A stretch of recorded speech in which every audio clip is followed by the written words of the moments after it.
Hey darlings. The midday sun generously flooded the half-empty school courtyard with rays. The break had just ended and the few stragglers hurriedly tried to make up for the lost seconds, crowding at the front door in a vain attempt to get in all together and immediately.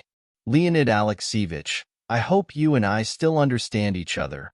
A well-groomed and well-dressed woman of about 35 tried to smile as charmingly as possible at the school director. After all, we are a trio of parents who have a certain circle of communication with our, let's say, conventions. I have nothing against the poor. I even try to participate in various kinds of charitable projects, but a photo shoot was ordered for the matinee, and if we rent a suitable suit for the girl ourselves, we will no longer be able to deal with the image of her mother. How, however, to allow it to appear in the picture? I really hope for your professionalism and delicacy. A narrow, snow-white envelope filled with fresh bills slipped imperceptibly into the director's pocket, and he bowed gallantly to the visitor. Don't worry, everything will be fine. But as soon as the woman turned her back on him, running towards the parked car, the director's eyebrows came together, forming a deep wrinkle.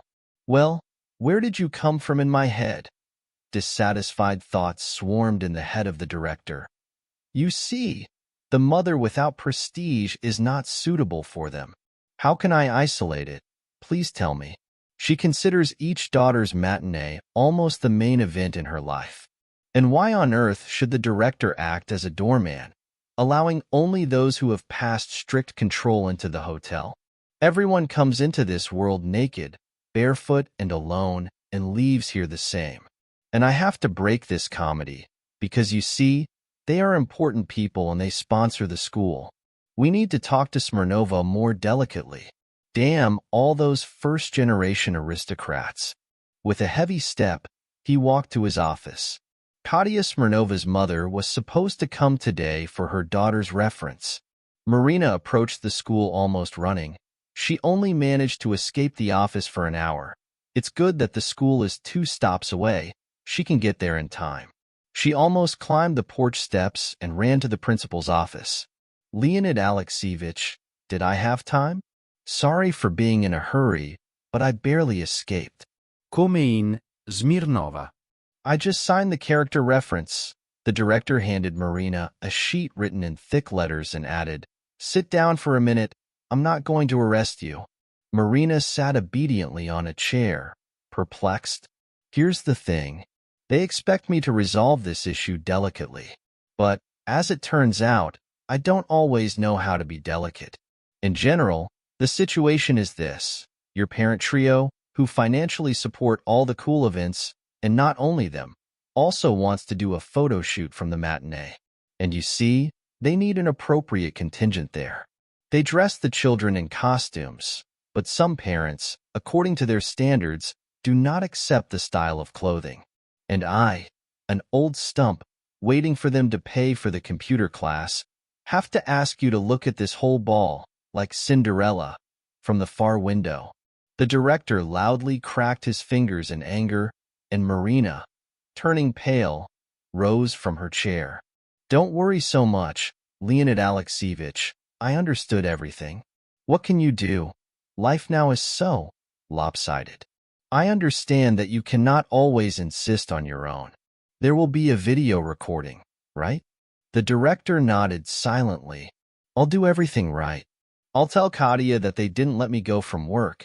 It's almost true. The boss is opening a new trading floor and everything needs to be cleaned out there.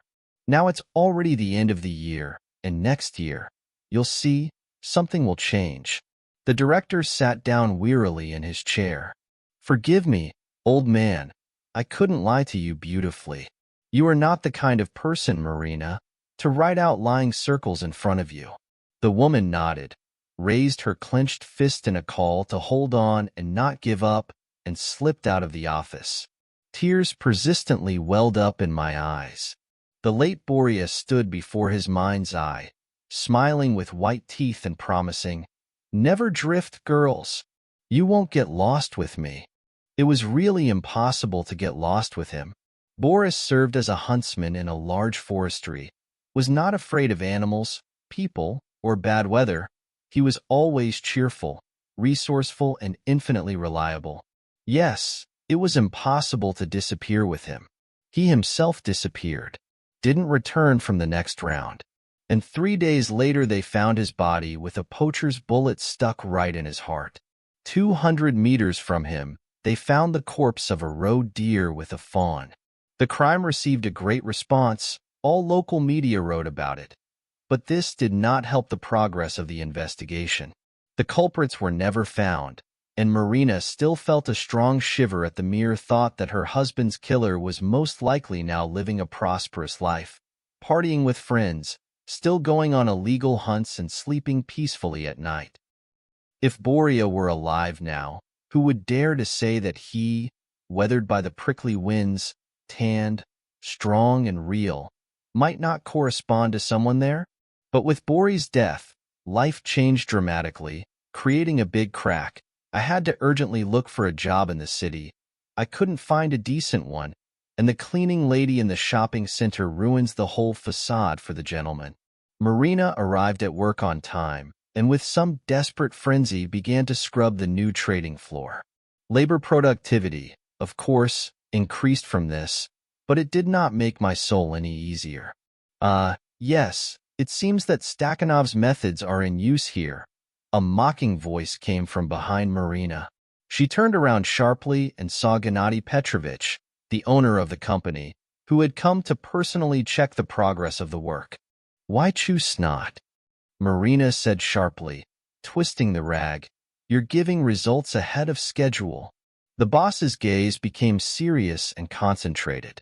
His life experience was quite enough to feel that Marina was on edge. "Who offended you?" he asked briefly. "You asked for leave to go to your daughter's school in a completely different mood, I saw." Marina, pressed against the wall, could not stand it and, sniffling, told about the blatant injustice at school. "That's how it is, crazy," and at the same time angry lights lit up in Gennady Petrovich's eyes.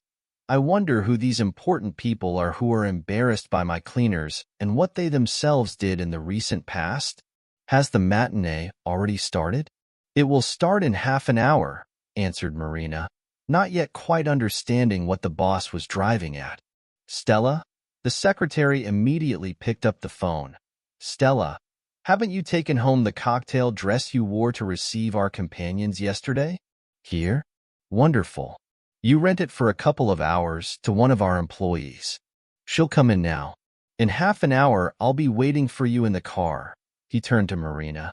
"To be honest, I didn't understand anything," she admitted. "What don't you understand?" The director's eyebrows rose displeasedly. "You and I are going to your daughter's matinee. Take the dress from Stella. I really want to see who finds my face unprestigious and whether he dares to say it to my face. I can't stand snobs," he summed up and strode energetically towards the exit. The matinee had already begun when Marina and Gennady Petrovich, trying not to make noise, carefully entered the hall and sat down in the back rows. The tenacious gaze of the woman who was talking with the director in the morning shot in their direction, and her neighbor received a noticeable push with her elbow. "Nika, just look at this impudent girl. She showed up with some guy, and even got hold of an interesting dress somewhere. And this is contrary to the will of the director and our financial assistants. How do you even understand this?" The fair-haired girl next to her squinted her myopic eyes. "Wow, with some.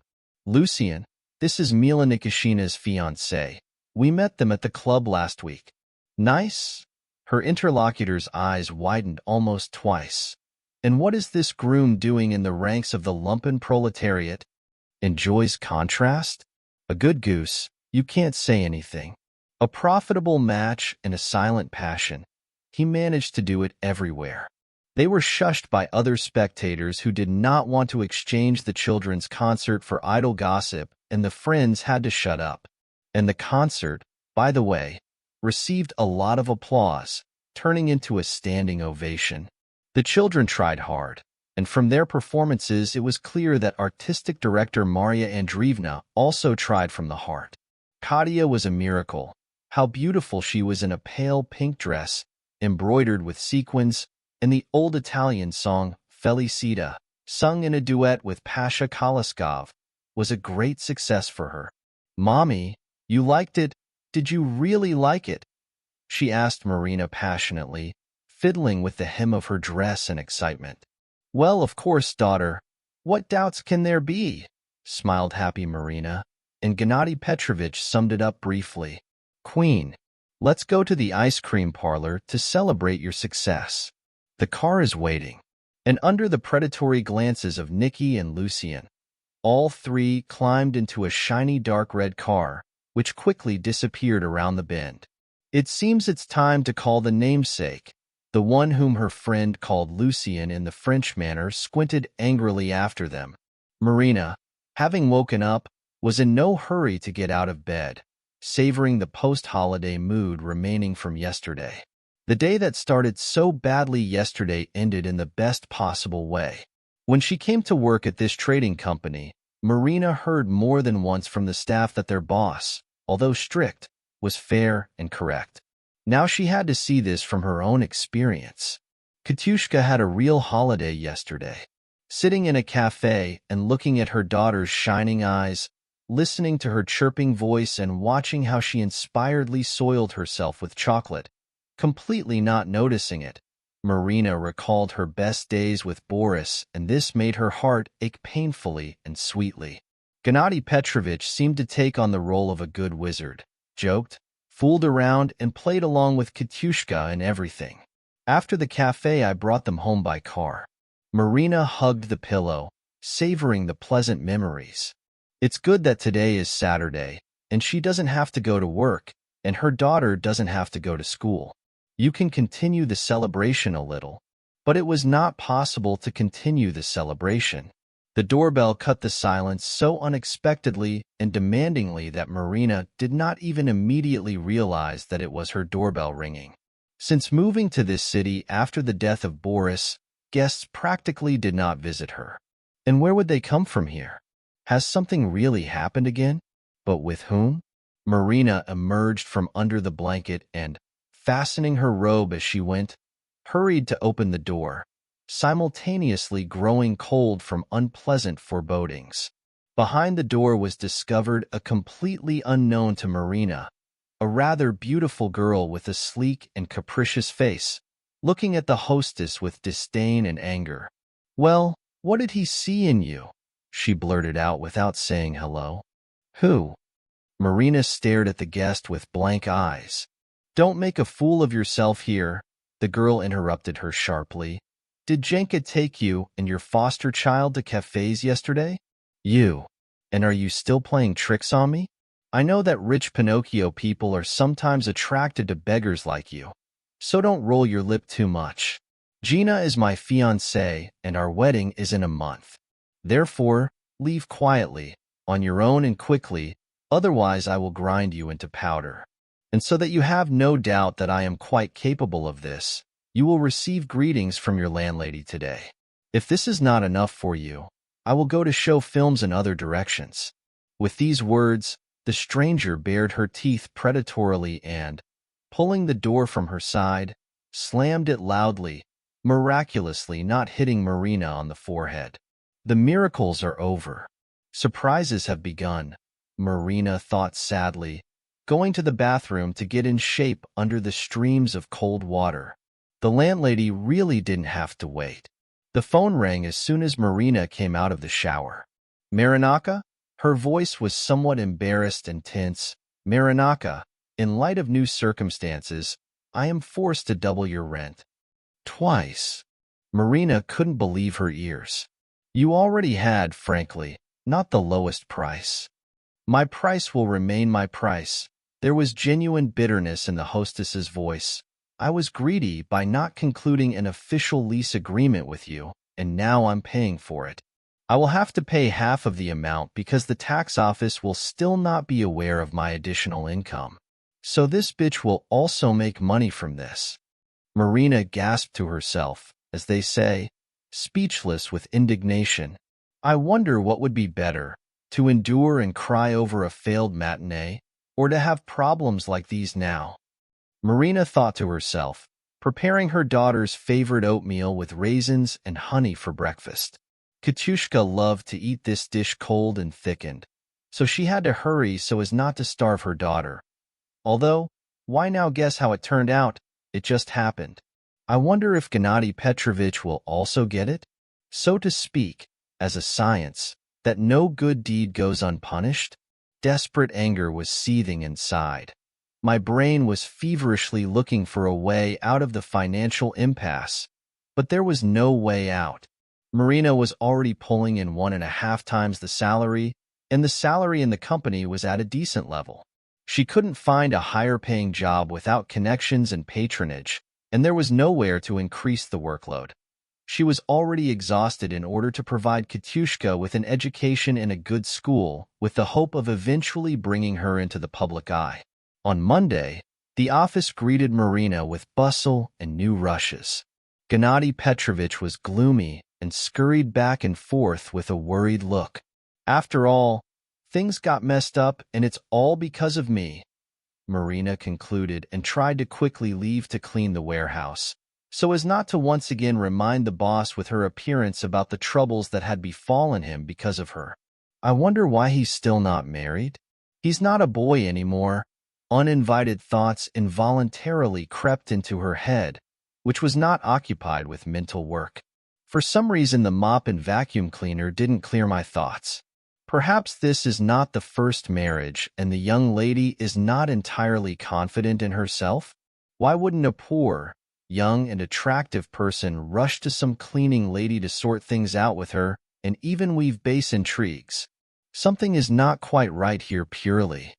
After Marina's death, Marina's search for hidden motives and secret intentions became somewhat aggravated, and she could not do anything about it.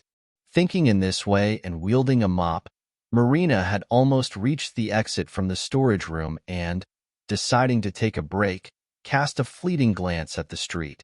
The picture that greeted her was impressive.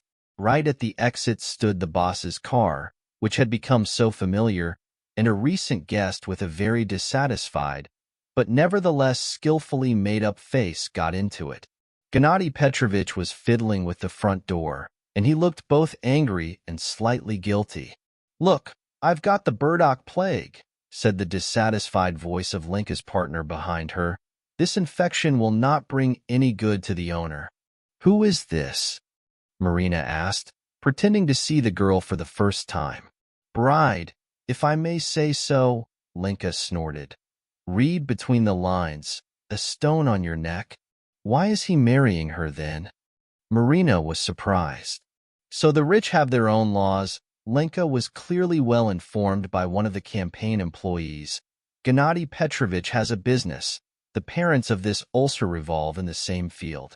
And this pack of vultures sleeps and sees how to make friends with houses and campaigns. Then they will all have a very big business together. Gennady Petrovich doesn't look like a boy who can easily be married off like that. Marina shook her head doubtfully. That's why they marry, because they don't look like him. They say he used to be a free bird. Don't feed me bread. Just let me go to the mountains with a backpack or along the river in kayaks. His father was in charge of his affairs back then. And now the parent has become ill, harnessed the heir to this matter, and demands the continuation of the dynasty. They say, that's enough. I've had my fill. It's time to be honored.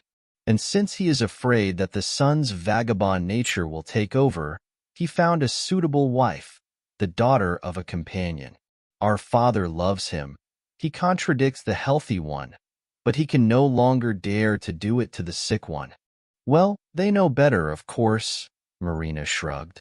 But even now they don't look much like a happy couple, and God knows what will happen later. From that day on, she began to purposefully avoid the boss in order to, if possible, beware of new misunderstandings. Whether it's long or short, inexorable time has inevitably brought the fateful day of rent payment closer. Marina sat for half a day, copying the figures of income and expenses into columns.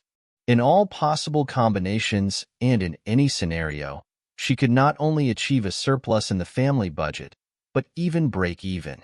There was still not enough money to pay the full amount. Since the search for new housing had not yet yielded any results, it was necessary to raise funds to pay for it. Sighing heavily, Marina opened the treasured box with a spinning ballerina on the lid, in which her treasures were stored. True, they were treasures rather from a moral point of view. His and Boria's wedding rings, earrings given by Boria for their wedding day, a ring given to him after Katia's birth, and several modest mother's jewelry. Marina sighed, and after some thought, she pulled out her mother's pendant in the shape of a golden drop. It felt pleasantly cold on the hand that was going to take it to the pawn shop tomorrow. Nothing, thought Marina. This payment will be enough, and then, you see, cheaper housing will turn up, and there will be no school expenses during the holidays. I'll buy it. I will definitely buy it. She tried not to think about how many futile promises were made in such situations, sincerely hoping that her case would be a happy exception. The pawnshop greeted Marina with silence and a kind of sad splendor. Large tropical palm trees stood interspersed with figurines, floor vases, miniature chess tables, and other utensils that were designed to help their owners get out of difficult financial situations. The randomness of the objects and the sad reason for their arrival here prevented us from truly admiring them. There were practically no people.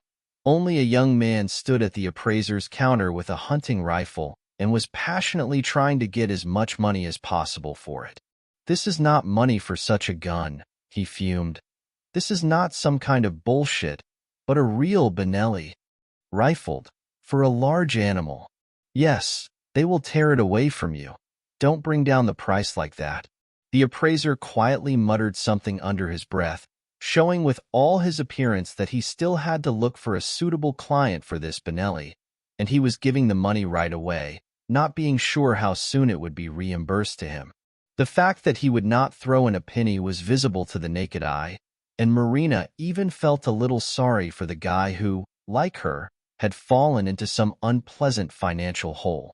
After about 5 minutes, the guy gave up and began putting slightly crumpled bills placed on the counter by the appraiser into his wallet, muttering through clenched teeth, "Penny pincher, gobsec, robbery in broad daylight."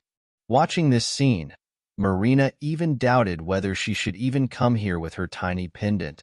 But then the bell on the door rang and, turning to this sound, instead of moving towards the appraiser, she rushed into the shadow of a huge pandanus and hid behind a tub, moving a floor vase next to it for safety.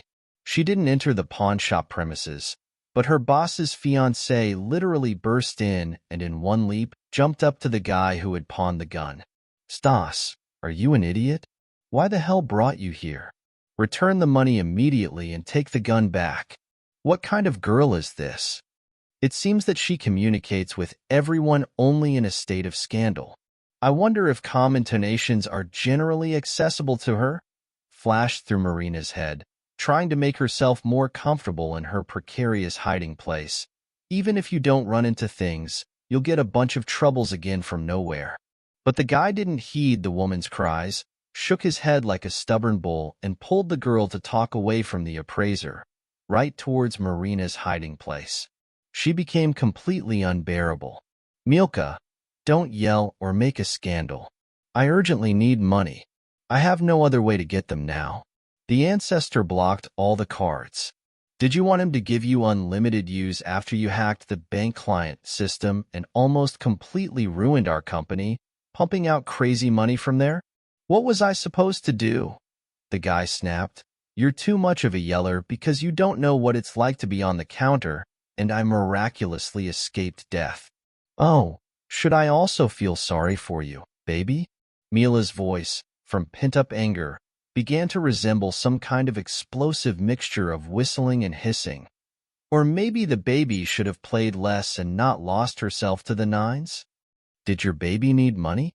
Did the little girl forget that her gun was damaged and could land her in prison for many years? Well, give me this money yourself. Are you a sister, or what? Now if I don't make the first payment, I can start buzzing the meter again. Precisely because I am your sister, my father controls my expenses. Can't you wait a week? In a week, I will already be a husband's wife. I will be able to at least manage something. I cannot. I need money today. Stas did not give up. Apparently, you lost your brains back when, instead of getting off with a fine, you failed the huntsman. But at least you had enough brains to hide the gun. And now you're pulling it out into the light of day at the most inopportune moment. Okay, don't you feel sorry for yourself? Do you also want to kill your whole family? If everything comes out now, the elder Miromov could easily change his mind about marrying his son to me. You know him. He has principles. And who will then save the sinking boat of the Nikishin family business? You? You just let her sink. And for the sake of my family, I agree to endure this mattress next to me all my life. And now you are going to put everything at risk. You have to look for the good in everything. Stas went into a rage and began to openly mock his sister. You don't have to lie around with a mattress on mattresses. You will find yourself a macho man. And he cackled, imagining such a situation. So, I see, everything is useless. You've already taken your coke, Mila answered angrily and hopelessly and turning sharply, headed towards the exit. Stas, waiting until she was out of sight, followed. Marina sat on the floor behind the tub, completely stunned and as if paralyzed by what had happened. Somewhere in the depths of her consciousness, the thought had already formed that she seemed to have completely unexpectedly approached the solution to Boria's death, but the fear she had experienced and the complete surprise of the information that had fallen did not give her the opportunity to even move. Is everything really so disastrously simple in this world? A player for whom the thought that the money he so needs to play will go to pay a fine is so terrible that the natural human fear of murder pales in front of it. How is that even possible? Oh yes, he is also a drug addict. This explains a lot. And because of all this dirt, her Boria died? The slightly dulled pain exploded with renewed vigor, shredding the heart and fogging the brain. Marina leaned her flaming forehead against the cold side of the vase. The appraiser went into the back room, and she realized it was time to get out of her hiding place. My legs didn't obey me well. My hands were shaking, but I still managed to slip out into the street unnoticed. Walking with difficulty to the nearest square, Marina bought a bottle of ice-cold mineral water and sat down on a bench. The cold water refreshed her, and the decision came spontaneously. The number of the investigator who was in charge of Boris's case was still recorded in the phone. With naughty fingers, Marina found him in her contact list and sent a call.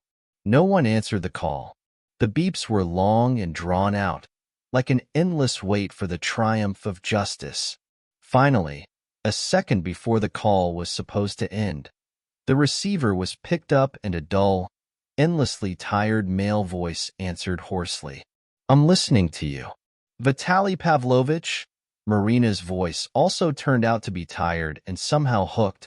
This is Marina Smirnova. 2 years ago, you handled the case of my husband, Boris Smirnov, who was killed in the reserve. Well. And what? Vitaly Pavlovich, of course. I have no right to say anything without a ballistic examination, but most likely the gun that was used to kill Boris was just handed over to a pawn shop. I heard the conversation. Address? A short question was asked, and Marina realized that the justice machine was ready to spin in a second circle. Having given the address of the pawn shop, she walked home, as if half asleep, even prepared dinner and read The Adventures of Tom Sawyer with Katyusha, but as soon as she put her daughter to bed, she touched her head to the pillow. She immediately fell into a deep, heavy, dreamless sleep. She heard the alarm clock with difficulty and, having hastily had breakfast, went to work in great excitement. In front of the company gate stood Gennady Petrovich's car, from which he took out a box of champagne, mineral water, and several bottles of whiskey. He's getting ready for the wedding, Marina automatically noted to herself. Apparently, she's going to celebrate in the office too. And then suddenly stopped. What to do?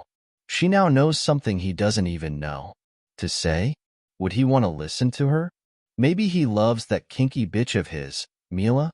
She already caused Marina big problems once and doesn't want to get into trouble anymore.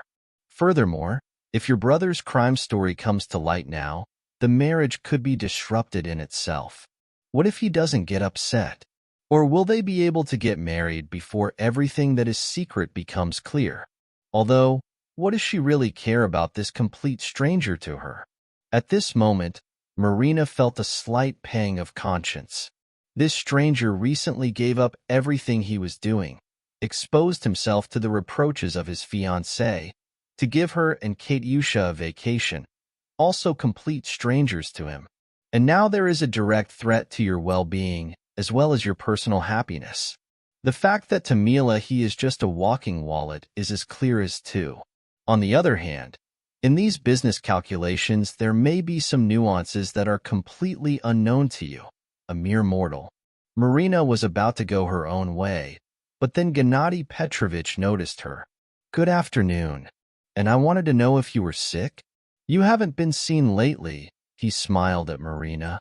"I'm in the warehouse more and more now," Marina answered and, unexpectedly for herself, blurted out, "Gennady Petrovich, give me your word that if you are completely unnecessary and uninterested in what I tell you, you will not kick me take off work and tell someone about it." "It sounds intriguing." Gennady Petrovich became serious. "Well, if this information is really important, I will try to make sure that your passing it on to me does not cause you any harm." "Important?" Marina met her boss's gaze. "I'm just not sure if it's any of my business." "Well, then let's go to the office and decide there." Gennady Petrovich opened the office door for Marina. Like a butterfly that flew into the office, its wings flapped against the window glass, but Marina didn't dare move to help her. Gennady Petrovich sat opposite, drawing intricate figures on a piece of paper. After finishing Marina's story, he stayed like that for about 30 minutes, without lifting his head and already painting the 5th or 6th page. The pause had been going on for a long time, and Marina didn't know how to interrupt it. Finally, she decided, "Let's release it." "Who?" Gennady Petrovich raised incomprehensible eyes at her. "A butterfly," Marina simply smiled, "has been knocking on the glass for a long time. It's a shame. He is also a creature of God. Let him fly." The boss suddenly and somehow completely childishly smiled and went to the window, opening the shutters. "Well, I'll go. I already have a lot of absenteeism today," Marina hurried, moving a chair to the director's table. "Thank you, Marina." Gennady Petrovich looked openly and directly, but the pain of disappointment from the recent discoveries splashed deep in his eyes. "I will never forget your courageous act." What it was. Marina waved her hand in embarrassment and ran towards the exit. A few weeks later, the heavy doors of the district court opened, releasing a focused and serious Marina onto the street. A dark red car was waiting for her at the door. "Well, was the verdict passed?" asked Gennady Petrovich, who was sitting at the wheel. "Yes. The ballistic examination is a stubborn thing," Marina nodded. "The defense had no worthy arguments." "Well, then I invite you." Mischievous sparks tried to break out in Gennady Petrovich's serious gaze. "For a restaurant?" Marina tried to guess. "Worse.